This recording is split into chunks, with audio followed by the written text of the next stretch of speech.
ಭಾರತೀಯ ಜನತಾ ಪಾರ್ಟಿ ನನ್ನನ್ನು ಸೇರಿದಂತೆ ಎನ್ ರವಿಕುಮಾರ್ ಅವರು ಹಾಗೂ ಮಾರುತಿರಾವ್ ಮೊಳೆಯವರಿಗೆ ಈ ಬಾರಿ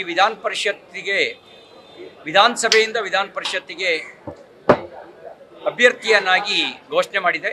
ನಾವು 3 ಜನ ರಾಜ್ಯಾಧ್ಯಕ್ಷರಾಗಿರ್ತಕ್ಕಂಥ ಶ್ರೀ ವಿಜೇಂದ್ರರವರು, ವಿಪಕ್ಷದ ನಾಯಕರಾದಂಥ ಆರ್ ಅಶೋಕ್ ಅವರು, ಈ ಹಿಂದಿನ ಮುಖ್ಯಮಂತ್ರಿಗಳಾದ ಶ್ರೀ ಸದಾನಂದ ಗೌಡರು ಅಲ್ಲದೆ ಪಕ್ಷದ ಎಲ್ಲ ಮುಖಂಡರುಗಳ ಜೊತೆಗೆ ಇವತ್ತು ನಾಮಪತ್ರವನ್ನು ಸಲ್ಲಿಸಿದ್ದೇವೆ. ವಿಧಾನ ಪರಿಷತ್ನಲ್ಲಿ ಕರ್ನಾಟಕದ ರಾಜ್ಯದ ಹಿತವನ್ನು ಗಮನದಲ್ಲಿಟ್ಟುಕೊಂಡು ಕಾಂಗ್ರೆಸ್ ಸರ್ಕಾರ ತಪ್ಪು ಮಾಡಿದಾಗ ಅದನ್ನು ಎಚ್ಚರಿಸಿ ರಾಜ್ಯಕ್ಕೆ ಅನ್ಯಾಯ ಆಗದಂತೆ, ಜನತೆಗೆ ಅನ್ಯಾಯ ಆಗದಂತೆ ನೋಡ್ಕೊಳ್ತಕ್ಕಂಥ ಹೊಣೆಗಾರಿಕೆ ನಮ್ಮ ಮೇಲಿದೆ. ನಾವು ವಿಧಾನ ಪರಿಷತ್ನಲ್ಲಿ